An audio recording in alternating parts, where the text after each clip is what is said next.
Good morning from the Water Utilization Learning Center. My name is Brian Olson. I'm out here with Mark Ryman, and it's a very cool, brisk morning here in November, and we're out here with our strip till machine, actually talking about some potential opportunities we've got, putting out some fertilizer on some corn ground we're going to be planting next year. And so when we're looking at strip tilling in the fall, there's some do's and don'ts. And so Mark, what would you like to see when we're looking at strip till? Well, we really look at, I think fall is a good time.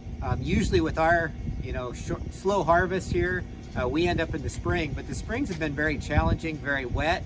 And so strip tilling, hasn't done a great job of shattering the soil, where right now we're drier in the fall. It provides a great time to, shatter that soil some, reduce some compaction, and then allow time for settling of that strip before we come in and plant next spring. So it's a really good time, I think, to get out there and be doing some of the strip till if you're done with harvest and can make it work.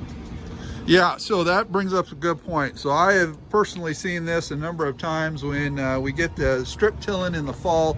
It looks a lot better, back to what Mark was saying. It settles out in the spring. We get a little wet moisture out there, and we can get air pockets, and then sometimes we can have that seed move down into those air pockets and get some variability in our seeding depth. But that fall application, the ground's rested long enough, and all those air pockets should be dissipated. And so strip tilling in the fall is something that if we can get into it, that could be very beneficial. And so when we're looking at nitrogen forms, what are some potential challenges? Well, I mean, obviously the big one is if your fertilizer or your nitrogen's in the nitrate form, if you get enough rain and those conditions where it can leach, you could actually move it out of the soil profile, potentially where it's a lot less or harder to get for your corn.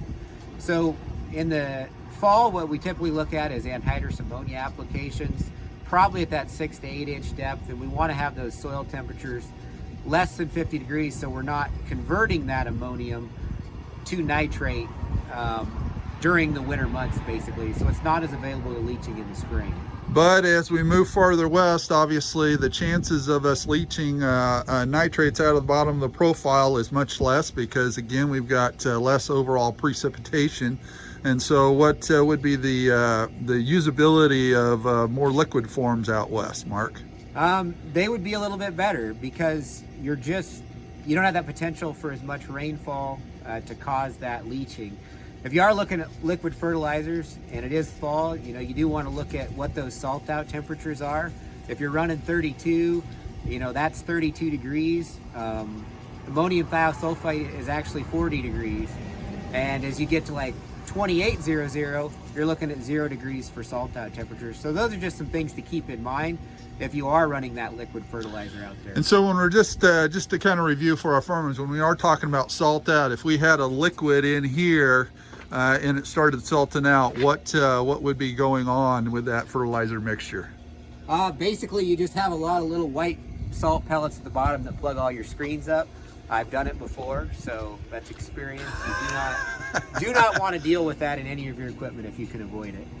Okay. So again, depending on where you're at, liquid might be a more viable option. If you're farther west, if you're in the east, looking at something like anhydrous ammonia would probably be a better option for you if you are going to go out there and strip till.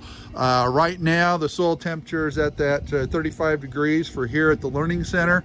So as long as we can get in the ground, it would be a good time to get out there, because again, the ground is fairly dry and we ought to get some good fracturing. Is there anything else you want to cover?